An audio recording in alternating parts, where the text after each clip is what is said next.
selalu ya. Kita berjumpa kembali dalam kegiatan Raisa Sinema bersama Bunda Suda.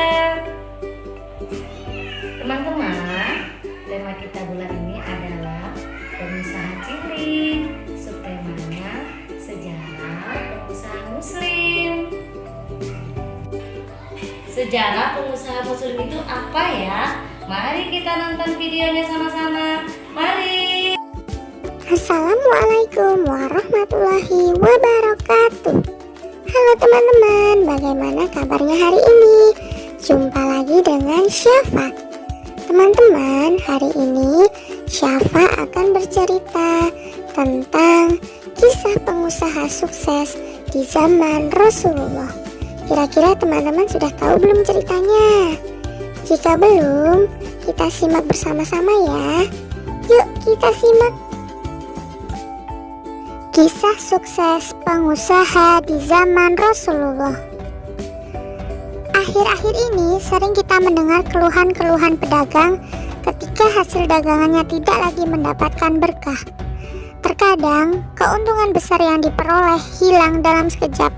Sesungguhnya keadaan seperti ini pernah terjadi pada tahun-tahun pertama Rasulullah Muhammad SAW bersama kaum muhajirin hijrah dari Mekah ke Madinah. Kala itu, perdagangan di Madinah dikuasai oleh kaum Yahudi. Abdurrahman bin Auf adalah salah satu di antara sahabat Rasulullah yang ikut berhijrah ke Madinah. Sebelum hijrah ke Madinah, nama Abdurrahman bin Auf sudah terkenal sebagai saudagar kenamaan di Mekah. Di Madinah, Rasulullah SAW memperkenalkan sahabatnya Abdurrahman bin Auf kepada para penduduk dan saudagar muslim di Madinah. Tak hanya itu, Rasulullah juga mempersaudarakan Abdurrahman bin Auf dengan seorang saudagar Ansor atau Madinah yang bernama Sa'ad bin Rabiq. Sa'ad bin Rabiq pun bahagia tak terkira,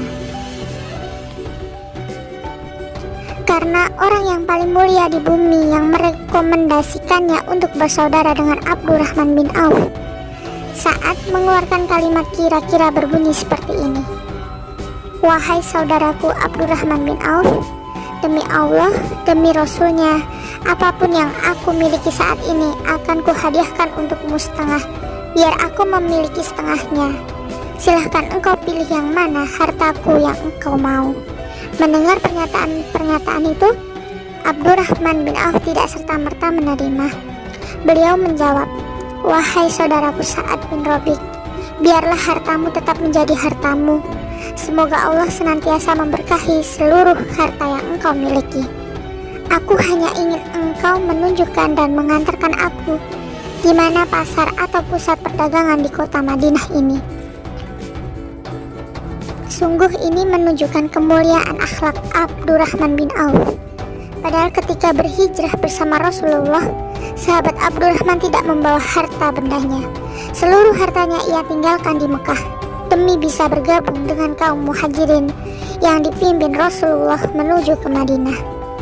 Mendengar pernyataan Abdurrahman bin Auf tersebut, Sa'ad pun bergegas mengantarkan beliau ke pasar. Sesampainya di pasar, sang saudagar Mekah ini pun bertanya, "Wahai saudaraku, pasar kepunyaan siapakah ini? Kenapa begitu ramai pembelinya?" Saat menjawab dengan lesu, "Ini pasar milik kaum Yahudi. Mereka telah mengkafling-kafling tanah di sini, lalu menyewakannya dengan harga tinggi ke pedagang yang ingin menempatinya." Abdurrahman pun bertanya lagi, "Lalu tanah milik siapa yang ada di depannya ini? Kenapa tidak dimanfaatkan?" Rabiq sontak menjawab, "Ini tanah milikku, wahai saudaraku. Beberapa kali pedagang Yahudi ingin menguasainya, namun tidak kuizinkan." Dengan penuh semangat, Abdurrahman bin Auf berkata, "Alhamdulillah, kalau ini memang benar tanahmu Sa'ad, maka aku akan bangun pasar di sini, tepat di depan pasarnya kaum Yahudi, dan akan kita kafling-kafling juga. Kita akan berikan kepada pedagang muslim di sini tanpa sewa.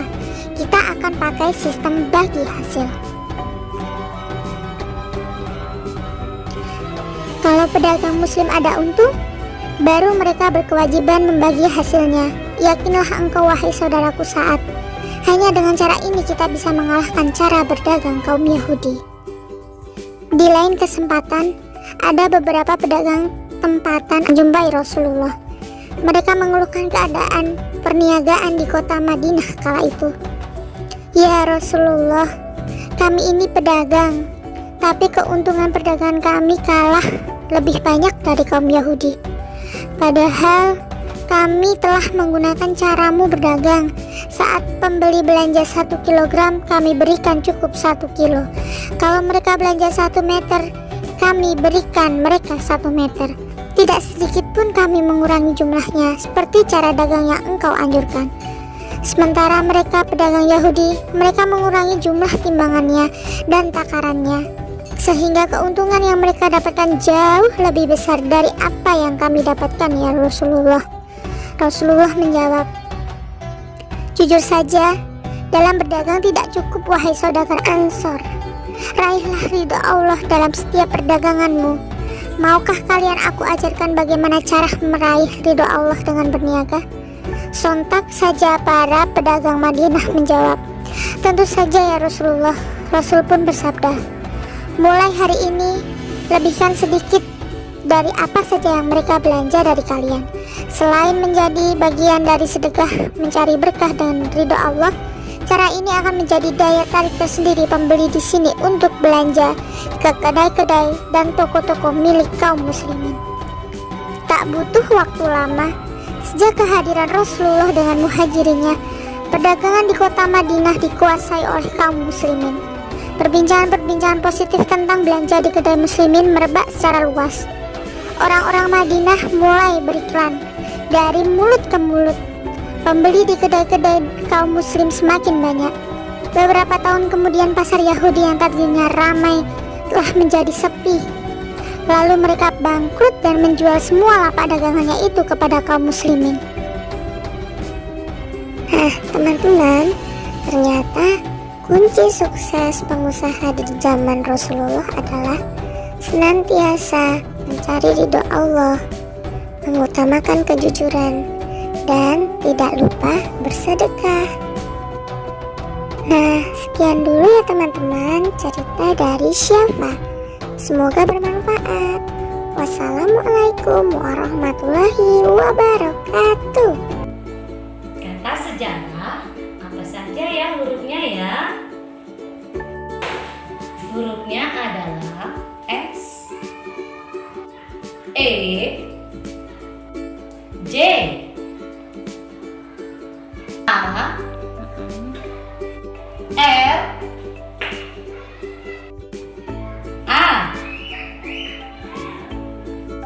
Terakhir huruf H.